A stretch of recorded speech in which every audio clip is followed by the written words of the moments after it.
అందరికీ నమస్తే. ఎట్లున్నారు అందరూ? ఈ రోజు అయితే ఇక్కడ చూస్తున్నాం కదా, మనం ఎక్కడ ఉన్నాం అంటే ఇక్కడ వైజయంతి మూవీస్ దగ్గర ఉన్నాం. ఎందుకున్నాం అనుకుంటున్నారా? ఇక్కడ చూస్తే కల్కి మానియా అద్దరిపోతుంది. ఇక 1000 కోట్ల బడ్జెట్లో అయితే ఏరిపోయింది కదా సినిమా అయితే. అందరు ఫ్యాన్స్ అయితే ధూమ్ ధామ్ చేస్తారు. మస్తుగా బ్యాండే కావచ్చు, క్రాకర్లే కావచ్చు, అబ్బా దీనమ్మ మస్తు ఉన్నది. సో ఇక్కడ మాట్లాడడానికి మనతో కొంతమంది అయితే ఉన్నారు ఫ్యాన్స్. ఇక ఫ్యాన్స్ అని అనాలా మరి ఇలా ఏమనాలో నాకైతే అర్థమవుతలేదు. చూసిండ్రు కదా ఎట్లున్నారో ఇలా హంగామా. మనకు తెలంగాణలో అయితే నైజాం బాషా అంటారు మన ప్రభాస్ గారిని అయితే. సో వాళ్ళతో అయితే మాట్లాడదాం. 1000 కోట్ల బడ్జెట్లో చేరింది కదా, మరి వాళ్ళ హడావిడి ఎట్లుంటుంది? మామూలుగా ఉండదు కదా. వాళ్ళతో ఒక 2 నిమిషాలు అయితే మాట్లాడదాం ఎట్లుంటుందో. సార్ చెప్పండి సార్, ఎట్లా అనిపిస్తుంది మీకు? మాకైతే మస్తు అనిపిస్తుంది.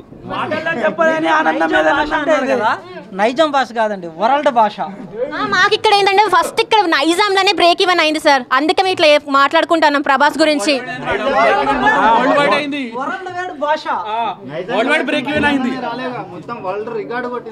ఫస్ట్ ఎక్కడ కొట్టింది, మళ్ళీ ఇక్కడ కొట్టింది కదా, అందుకే ఇట్లా మాట్లాడుతున్నా. మరి 1000 క్రోర్స్ అయింది. సో మీరు ఎట్లా ఫీల్ అవుతారు అందరూ? గూస్ బంప్స్ మూమెంట్ అండి, అంతే సింపుల్ చెప్పాలంటే గూస్ బంప్స్ మూమెంట్. సో అనుకున్నారా మరి నేను అసలు 1000 కోట్ల బడ్జెట్లో చేస్తుందని?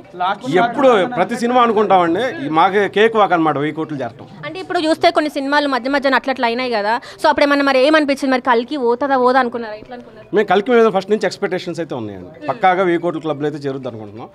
బట్ బాహుబలి 2 చేరుద్దా లేదా అదొకటే ఇది. అందుకని 100% 1000 క్రోర్స్ అయితే చేరుద్దాం అనుకున్నాం. మరి ఇప్పుడు కల్కి 2 కూడా వస్తుంది కదా, షూటింగ్ అయితే కంప్లీట్ అయిందని చెప్పారు. మరి దాని మీద ఎట్లా అనుకుంటున్నారు? మరి ఇండియాలో ఇంకేం రికార్డులు ఉండవండి. బాహుబలి 2తో సహా కోట్లు కొడుతుంది. బాహుబలి 200 కోట్లు అది 2000 కోట్లు అంటారా? ఆయన చెరుపుకోవాలి కానీ వేరే వాళ్ళు వచ్చి చెరిపంత లేదు. ఆయన రికార్డులు ఆయన పేరు మీద లిఖించుకున్నారు. ఎట్లా అంటే ఒకటే ఉంటాడు సినిమా ఇండస్ట్రీకి, రాజు ఒకటే. ఆ రాజు రికార్డులు కొట్టాలంటే తాతలు దిగిరా. ప్రభాస్ వచ్చింది యాక్టింగ్ చేయడానికి కాదు, రూల్ చేయడానికి.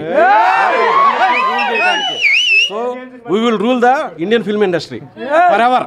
అంతేనా? అంటే ఇప్పటివరకు చూసుకుంటే హాలీవుడ్ బాలీవుడ్ వాళ్ళే ఉన్నారు కదా. ఇప్పటి నుంచి మరి మన ప్రభాస్ గారి మేనే నడుస్తుంది అంటారా? ఎప్పటి నుంచో ఉందండి ప్రభాస్ మేనే, ఇప్పటి నుంచి కాదు, బాహుబలి నుంచే ప్రభాస్ మేనే స్టార్ట్ అయింది. మధ్యలో చిన్న గ్యాప్ ఇచ్చాం అంతే. మొత్తం దాచిపెట్టారా లోపల? అంతే, చిన్న గ్యాప్ ఇచ్చాం. ఇక నుంచి కంటిన్యూ అనమాట అండి. కంటిన్యూ ప్రతి సినిమా మీరే చెప్తారు. నెక్స్ట్ 2000 క్లబ్ 3000 క్లబ్ కౌంటింగ్ అనమాట. మొత్తానికి అయితే ఇప్పుడు అన్ని ఇండస్ట్రీస్ ని తలదాన్ని మన ప్రభాస్ గారు పైన ఉన్నారని చెప్తారా? ప్రతి ఒక్క హాలీవుడ్ ఒక్కటే బ్యాలెన్స్ ఉంది, నెక్స్ట్ దాన్ని కూడా బీట్ చేస్తాం. Okay, thank you so much and congratulations అండి.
Sir once again thank you sir మాకు ఎపిక్ బ్లాక్ బస్టర్ ఇచ్చినందుకు.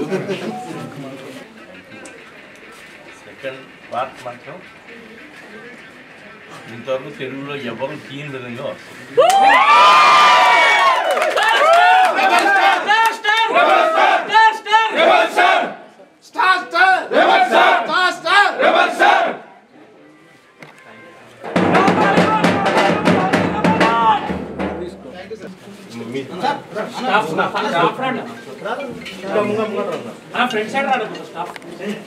స్టాఫ్ ప్లీజ్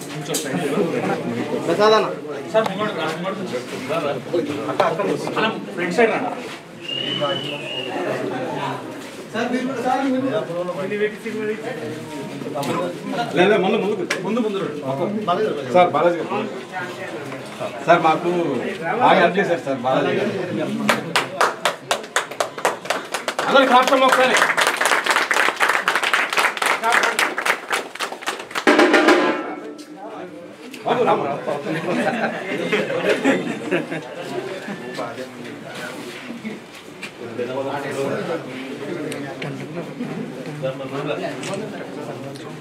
ఒక 70 మెంబర్స్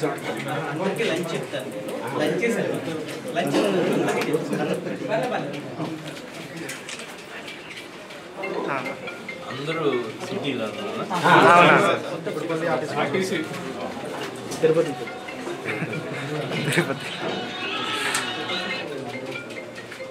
అందరూ సినిమాలు చూసారు. ఒక్కసారి 4-5 times సెలబ్రేషన్ చేశాం సార్. ఆర్టిస్ట్ క్రాస్ రోడ్స్ కానీ ఒక అన్ని థియేటర్లో చేశాం. ఎన్నిసార్లు చూసినా కూడా తక్కువ తీరుతలేదు. ఇంకో 4-5 సార్లు చూసినా కూడా తక్కువనే అనిపిస్తుంది. మా బుజ్జిగాడు ప్రభాస్ని ఇలా చూపించారు. మా బుజ్జిగాడు ప్రభాస్ని ఇలా